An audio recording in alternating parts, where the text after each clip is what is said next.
even get nominated. Are you black Mr. Beast. That's weird. I think that's by me or by Ben Johnson and I Caleb? think it's weird. I don't even think it deserves a mention. I think it's odd. Wait, what do you mean? It doesn't deserve a mention that you I'm confused. I mentioned it, but I'm surprised. Like, man, he walked in here He stoic. said, no, what he, hold on. I don't know if you heard what he said. He said that at the team meeting, he tried to. Ben Johnson. Like, Ben Johnson tried to basically acknowledge Caleb in front of the group for winning Offensive Player of the Week, and that Caleb basically brushed it off. Like, of course he would mention in front of the I wouldn't think there would be any other behavior. Okay, all right. What do you want? I liked it. Well, you popping bottles, have like the ladies come in with the sparklers. You can't stand Ben Johnson. No, I don't know what the standard response response is. Well, evidently, I don't know. I guess Ben Johnson was. Hey, you got an offensive player. Oh yeah, let's go. Like, what are you supposed to do? Round of applause, tip of the cap, thanks to the offensive line. But no, he's locked in on the Raiders. Well, I don't know. Big game coming. Maybe. Since he's locked, he needs to have a big game. You hate to see him take a step back. And last week against Knicks Raiders, Marcus Mariota, first start in 3 years, Miles, goes out there and cooks. 15 for 21, 118 passer rating, just one touchdown. But still, if you can't, Marcus Mariota can go cook, but you can't, he needs to go cook. I'm not saying do what he did last week, but he should have a good game. It would be very disappointing if he plays poorly and he doesn't have to have an awesome game, but don't play poorly and have a step back. Listen, I've said it before the last game. They needed to go 2-0 in this stretch. Like, it's a bigger game for the team than for Caleb. Yep. That's correct. This is we didn't do it. It must win. But this is a definitional must-win for the Bears. You win this. And for your Raiders. I understand, but we're not talking about the Raiders right now. They need to start blocking people. Yeah. If the Bears win this game, they go into their bye week live. Go into their bye week, we're 2-2. We steadied ourselves. We had that embarrassing week 2 loss. And then, you know what I mean, we got right. And now we have felt like they should have beat the Vikings in week 1. Right. We had that. We had week 1. We blew it. Week 2, we get annihilated by Detroit. We feel a little less bad about that psychologically because we just saw Detroit run all over Baltimore. We then beat Dallas, beat the Raiders, and then extra week to prepare for a team that I think, if the Bears, which I think they do, have playoff hopes. I picked them to make the playoffs. I think Brew did. The Commanders are going to be the type of team that is trying to kind of fighting for that same real estate. So that becomes a huge spot. You lose this game, and then it does feel like, all right, everybody gets fat and happy against the Cowboys. What did it mean? So I do think this is a huge spot for them. Steelers in Ireland against the Vikings. Rodgers and Tomlin squeaked out a victory over the Patriots, who turned the ball over 5 times. Rodgers himself said he played poorly, but Tomlin optimistic. Take a listen.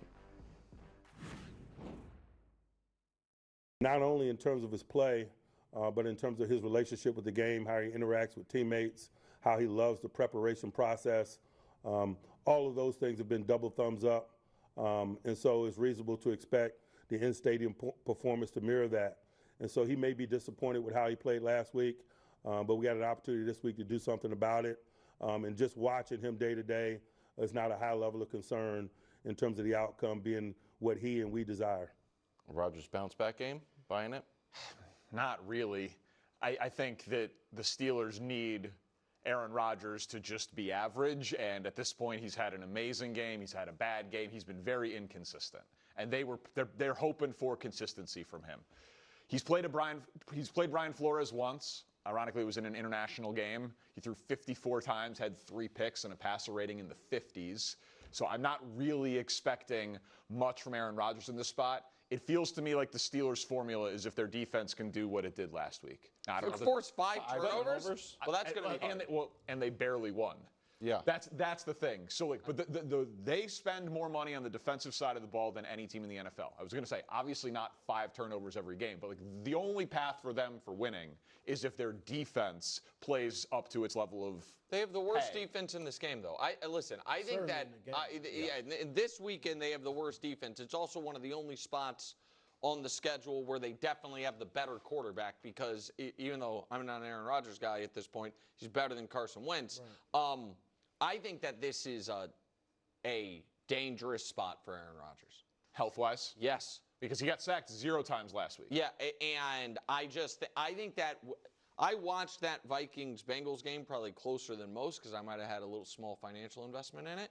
And that what they did to Jake Browning feels like they can definitely do that to Aaron Rodgers. Because at this point, I don't think they're stylistically Browning and Rodgers to me are similar enough as far as like if you get the ball out quick, right, that you can be accurate. And again, Rodgers is better than Jake Browning. I get that. But there's just no mobility.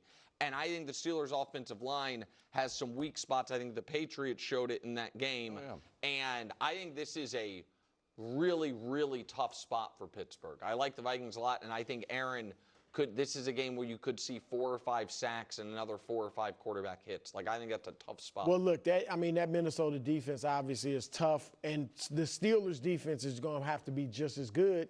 And you have to think they should have a good game against Carson Wentz. I get it, they have other weapons in Minnesota, but they gotta shut him down with Carson Wentz. And Rodgers, like you said, he has been very inconsistent. Obviously, if they get pressure on him, that's a problem. But they need to stack some wins. I get it, Minnesota's a very good defensive team, but they need to win some of these games. I don't know if we can show the schedule. Like the same thing that I was saying.